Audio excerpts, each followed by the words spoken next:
talking about the minimum wage, and I was expressing how the minimum wage should be raised to be a living wage, as it was intended to be when it was first introduced.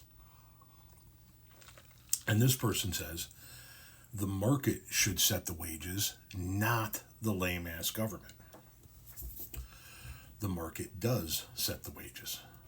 The market sets wages across the board. What the government does is it ensures that the wages can't go below a certain level, because when minimum wage was first passed, when it was first implemented into law, it was meant to be a livable wage for the working class people. What we have learned from society, and before we go any further, I'm a capitalist, all right? I am an unabashed capitalist. I am here to make money. Make no mistake about it.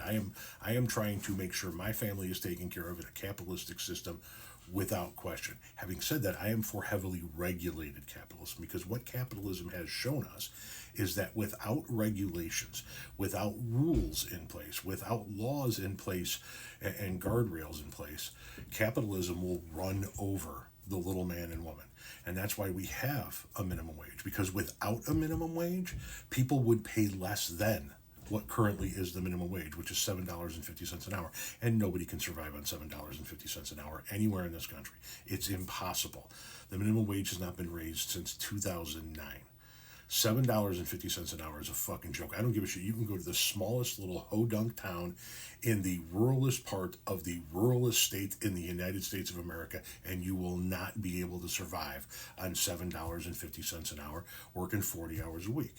So the government is just saying, hey, listen, you guys set the wages. You guys determine what the wages and the benefits and the this and the that are, and we're just going to make sure it doesn't go below a certain point. Because I guarantee you, without fail, if we didn't have a $7.50 minimum wage, there would be places in states that don't have their own higher minimum wage and therefore abide by the federal minimum wage of $7.50. There would be employers out there paying $2 an hour, $3 an hour. And there would be somebody desperate enough to go ahead and work for it, because that's how the system is set up. Make the people hungry enough, make the people desperate enough, make the people scared enough that they will work for damn near any wage. The government is just trying to put some guardrails in place. The government isn't stepping in and saying you need to pay this person this and you need to pay this person this. They're saying you can't pay people below this. Now, there are things called prevailing wage. So I worked in the landscape industry before I retired. And in the landscape industry, if you're doing work that has governmental funding in some way, shape, or form from the state or whatnot, what have you, there are prevailing wages. And so the prevailing wage might say, if you're working on this job site as a landscape contractor, your employees have to make no less than $34 an hour. Just pulling a number out, I'm not saying that's what it is. A prevailing wage is one thing. That's the government actually participating in doing the hiring process. So they're setting what they want people to get paid on their job sites. But having said that, the general public, using landscaping as an example, the government doesn't say you have to pay somebody mowing the lawn $16 an hour, and somebody building a retaining wall $23 an hour, and somebody operating your equipment, your bobcats and whatnot at $28 an hour. It's not how it works. They're just saying you can't pay below this.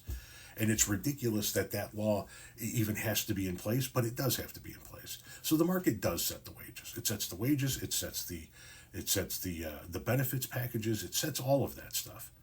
The government just says it can't go below this. And by the way, that lame ass government also makes sure that your air is clean, your water is clean, your food is prepared properly, and that we're not all dying from poison because poisonous foods or tainted foods because companies were allowed to do whatever the fuck they want. That lame ass government has gone miles towards protecting us, making sure that we have safe work environments through organizations like OSHA, things of that nature. So I understand your disdain for the government, but also take a look at what the government does to help the people that it serves.